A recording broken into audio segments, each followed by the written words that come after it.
আসসালামু আলাইকুম। আমি আশরাফুল ইসলাম শাকিব। আপনারা দেখছেন জিটিভির পর্দায়।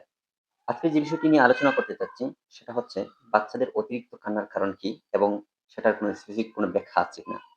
তো আপনাদের সাথে আমাদের খুব একজন প্রিয় ব্যক্তিত্ব আছেন, সেজন হচ্ছে গুলজার আহমেদ ভাই। আ তিনি খুব বিশেষজ্ঞ এবং এ ব্যাপারে অনেক কিছু জানেন। তো সেটা আপনাদেরকে জানানোর চেষ্টা করব এবং আপনারা দেখতে থাকুন, আমাদের পাশে থাকুন। আসসালামু আলাইকুম। গুলজার ভাই কেমন আছেন? ওয়ালাইকুম আসসালাম। আলহামদুলিল্লাহ ভালো আছি। আপনারা কেমন আছেন? জি, আলহামদুলিল্লাহ ভালো আছি। আমি যে বিষয়টি আপনাকে প্রশ্ন করতে চাচ্ছি সেটা হচ্ছে যে, বাচ্চারা অনেক সময় রাতে কান্না করে বা সকালে কান্না করে। সেটার ডাক্তারি অনেক সময় ডাক্তারদের কাছে নিয়ে যাওয়ার পর কোনো ব্যাখ্যা থাকে না বা স্পেসিফিক কোনো রোগ ধরা পড়ে না। সেক্ষেত্রে করণীয় কি? এবং আ সেটা কোনো শারীরিক সমস্যা কিনা? এবং এটা কোনো অশুভ আত্মার প্রভাব কিনা বা অশুভ শক্তির প্রভাব কিনা? এর জন্য দ্রুত সমস্যা সমাধানের কোনো দোয়া বা কোনো কবিরাজি চিকিৎসা আছে কিনা? একটু জানতে চাচ্ছিলাম। আসলে আপনার প্রশ্ন হচ্ছে গিয়ে যে বাচ্চারা অতিরিক্ত কান্নাকাটি করে কেন? জি, বা কোনো অশুভ শক্তির দ্বারা যদি বা কোনো নজর লাগা থাকে যদি বাচ্চারা কান্নাকাটি করে তাহলে আমরা করণীয় জি, কি করব? জি, বা এটাই তো। জি। আসলে বাচ্চারা অতিরিক্ত কান্নাকাটি করার ৩ টা কারণ আছে। ৩ টা কারণ হচ্ছে শারীরিক অস্বস্তি একটা। বুঝতে পেরেছি। যেমন ধরেন পেটে ব্যথা করতেছে বা বাচ্চার ক্ষুধা লাগছে। এইজন্য বাচ্চা কান্নাকাটি করতে পারে। রান্নাবাড়ি করতে কিন্তু জি। সে তো ছোট মানুষ বলতে পারতেছে না। বলতে পারছি। আমরা যারা বড় আছি অনেকে বলতে হ্যাঁ, পারি অনেকে কিন্তু বলতে পারি। কিন্তু সে তো ছোট মানুষ বলতে পারতেছে না যে অ্যা তার কি করতেছে, পেটে ব্যথা করতেছে না খিদা লাগছে। এটা তো বলতে পারতেছে না। এজন্য সে কান্নাকাটি করতেছে। এটা হচ্ছে গিয়া ১ম ১ম ধাপ। কারণ। হ্যাঁ। আর প্রচন্ড ভয় পাওয়া বা নেতিবাচক দৃষ্টি বা নজর লাগা। যদি সে প্রচন্ড ভয় পায়, প্রচন্ড যদি গরম। সে ঘুমে থাকে, কোন শব্দ হয় হঠাৎ করে বা কোন রকম বদনজর যদি তার উপরে পড়ে, মানুষের কাছ থেকেও নজর লাগতে পারে বা কোন জিন-ভূতের কাছ থেকেও মনে করেন বাচ্চাদের উপরে নজর পড়তে পারে। বুঝতে পেরেছি। তাহলে সে অস্বস্তি সইলে করবে এবং সে কান্নাকাটি করবে। কান্নাকাটি করবে। হ্যাঁ, বুঝতে পেরেছি। এই হচ্ছে গিয়া ২য় কারণ। ২য় কারণ। আর যদি সে মনে করেন তার উপরে নজর লাগে, তাহলে আপনি তাৎক্ষণিক কি করবেন? তৎক্ষণিক কি বা করবেন? জি, এটার সমাধান কি করবেন? যেমন কোন মানুষের দ্বারা বা কোন জিন-ভূতের দ্বারা নজর লেগে গেছে আপনার বাচ্চার। তার শারীরিকভাবে সে কষ্ট করতেছে। এখন সে অনেক কান্নাকাটি করতেছে। এখন আপনি কি করবেন? তখন আপনি সর্বপ্রথম হচ্ছে গিয়ে আপনি বাচ্চাটারে বিছানায় রাখবেন। রাখার বিছানায় পরে আপনি পরিশুদ্ধ হয়ে নিবেন আপনি বা পরিশুদ্ধ হয়ে যাবেন বা ওয়াশরুমে যাবেন, গিয়ে আপনি অজু অজু করে বানিয়ে আসবেন। আসবেন। আসার পরে আপনি বাচ্চার পাশে বসে সূরা ফাতিহা তিলাওয়াত করবেন। তারপরে হচ্ছে আয়াতুল কুরসি। যদি আপনি আয়াতুল কুরসি না জানেন, তাহলে সূরা ইখলাস তিলাওয়াত করবেন, সূরা ফালাক তিলাওয়াত করবেন, সূরা সুবহানাল্লাহ। নাস তিলাওয়াত করবেন। বুঝতে পেরেছি। এই ৩ টা তিলাওয়াত করে সূরা ফাতিহা তিলাওয়াত করে আপনি বাচ্চাকে ফু ফু দিবেন। দিবেন বা বাচ্চার মাথায় ফু দিবেন। যদি আপনি দেখেন যে বাচ্চাকে ফু দেওয়ার পরেও কাজ এই হচ্ছে না। কাজ হচ্ছে না বা বাচ্চা কান্নাকাটি বন্ধ করতেছে না, জি, তখন আপনি কি করবেন? এটা হচ্ছে সেটাই। ধরেন একটা গ্লাসে পানি নিবেন।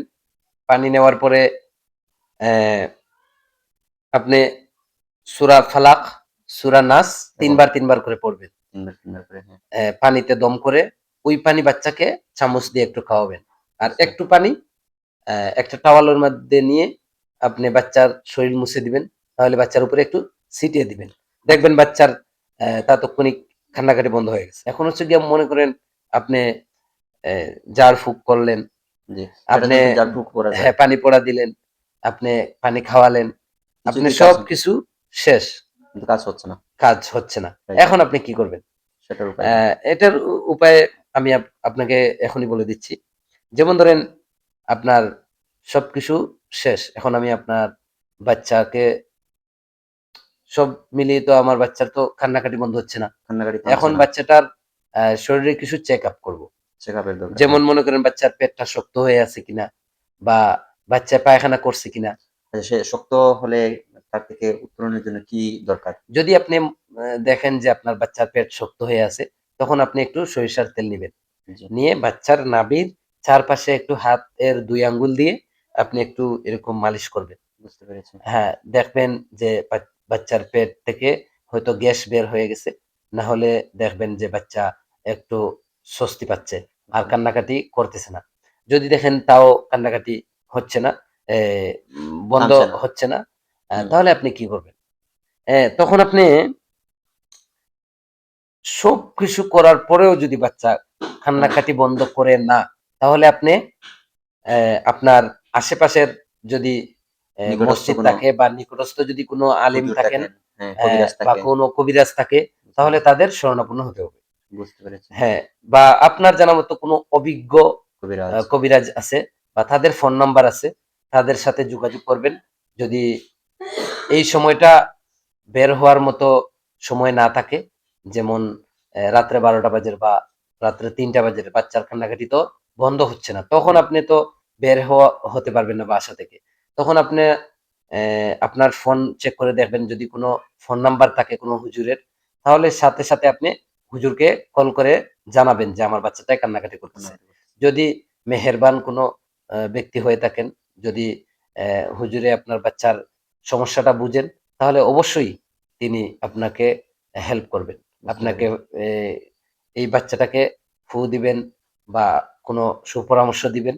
ইনশাআল্লাহ আপনার বাচ্চা এই কান্নাকাটি বন্ধ করার জন্য আপনি সমাধান একটা পাবেন। বুঝতে পেরেছি, বা আপনি যদি সময় থাকে, ওই সময় আপনি বের হতে পারবেন বাহিরে। বা কোনো হুজুরকে আপনার অ্যা বাসায় আনতে পারবেন। তাহলে আপনি হুজুরের কাছে দেখাতে পারেন। বুঝতে উনি পেরেছি, জাড় ফুঁক দিতে পারেন বা আপনাকে পানি পড়া দিতে পারেন বা বুঝতে কোনো পেরেছি, সমাধানের একটা পথ উনার কাছ থেকেই ইনশাআল্লাহ পাবেন। বুঝতে পেরেছি। আচ্ছা, আজকে এই তো ছিল আমাদের হ্যাঁ, আলোচনা। দর্শক, আজকে আলোচনা এই পর্যন্তই। আর দেখা হচ্ছে পরবর্তী কোনো ভিডিওতে। তো আপনাদের অনেকেরই প্রশ্ন থাকে। প্রশ্নের আশা করি প্রশ্নের উত্তরটা পেয়েছেন। আবার যদি অনেকের এই সম্পর্কে যদি কোনো প্রশ্ন থেকে থাকে তাহলে প্রশ্ন করতে পারেন আমাদের YouTube চ্যানেলের কমেন্ট বক্সে। এখান থেকে সরাসরি আপনাদেরকে উত্তর দিয়ে সহায়তা করা হবে। আর আপনাদের আপনারা সবাই YouTube চ্যানেলটি সাবস্ক্রাইব করবেন এবং বেল আইকনটি চাপ দিবেন যাতে পরবর্তী কোনো ভিডিও আপলোড হলে সেটা আপনি দেখতে পারেন।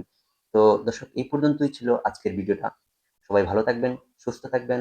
আসসালামু আলাইকুম। আসসালামু আলাইকুম।